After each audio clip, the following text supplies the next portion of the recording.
National payments corporation of India తీసుకొచ్చిన FASTag కొత్త నిబంధనలు నేటి నుంచి అమల్లోకి రానున్నాయి. కొత్త రూల్స్ ప్రకారం 3 నుంచి 5 ఏళ్ల క్రితం జారీ చేసిన ట్యాగ్లకు ఈ ఏడాది అక్టోబర్ 31లోగా తప్పనిసరిగా అప్డేట్ కేవైసీ ప్రక్రియను పూర్తి చేసుకోవాలి.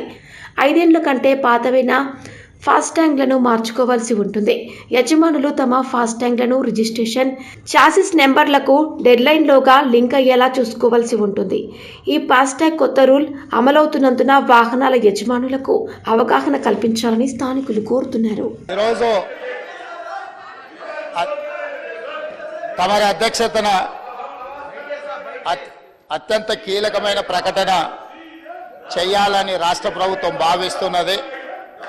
కొన్ని దశాబ్దాల నుంచి మాదిగ ఉపకులాలకు సంబంధించిన లక్షలాది మంది యువకులు ఎస్సీ రిజర్వేషన్లలో ఏబిసిడి వర్గీకరణ కోసం వాళ్ళు పోరాటాలు చేస్తున్నారు.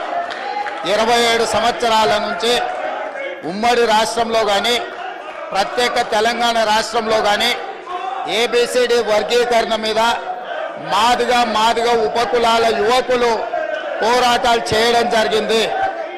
వారి పోరాటాల ఫలితం ఒకనాడు ఇదే శాసనసభలో మాదిగ ఉపకులాల వర్గీకరణ కోసం వాయిదా తీర్మానం ఇస్తే నాతో పాటు ఆనాటి శాసనసభ్యుడు సంపత్ కుమార్ను కూడా ఈ సభ నుంచి బహిష్కరించడం జరిగింది.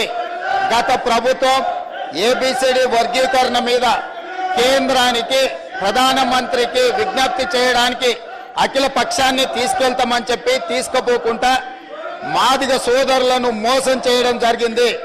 కానీ డిసెంబర్ 3, 2023 నాడు ప్రజాప్రభుత్వం బాధ్యత తీసుకున్న తర్వాత తక్షణమే మా ఉప ముఖ్యమంత్రి గారి సూచన మేరకు మాజీ ఉప ముఖ్యమంత్రి ప్రస్తుత మంత్రి దామోదర్ రాజనరసింహ గారి నేతృత్వంలో మా శాసనసభ్యులందరినీ అడ్వకేట్ జనరల్ ని ఢిల్లీకి సుప్రీంకోర్టుకు పంపించి న్యాయ కోవిధులతో చర్చించి సుప్రీంకోర్టులో బలమైన వాదనను తెలంగాణ రాష్ట్ర ప్రభుత్వం కాంగ్రెస్ ప్రభుత్వం వినిపించడంతో ఈనాడు సుప్రీంకోర్టు మాదిగ ఉపకులాల వర్గీకరణకు అనుకూలమైన తీర్పునివ్వడం జరిగింది. నేను మనస్ఫూర్తిగా సుప్రీంకోర్టు కాన్స్టిట్యూషనల్ బెంచ్కు రాజ్యాంగ ధర్మాసనానికి మనస్ఫూర్తిగా కృతజ్ఞతలు తెలియజేస్తున్నా. 7 మంది జడ్జిలలో 6 మంది జడ్జిలు రాష్ట్రాలకు ఏబిసిడి వర్గీకరణ చెయ్యడానికి అనుమతి ఇచ్చింది. తెలంగాణ రాష్ట్ర ప్రభుత్వం తరఫున నేను స్పష్టమైన ప్రకటన చేస్తున్నా.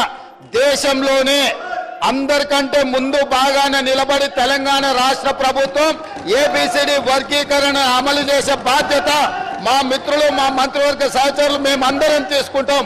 అవసరమైతే ఇప్పుడు ఇచ్చిన ఉద్యోగ నోటిఫికేషన్లలో కూడా వర్గీకరణను అమలు చేయడానికి అవసరమైతే ఆర్డినెన్స్ తీసుకొచ్చి మాదిగ సోదరులకు న్యాయం చేసే బాధ్యత మేము తీసుకుంటాము.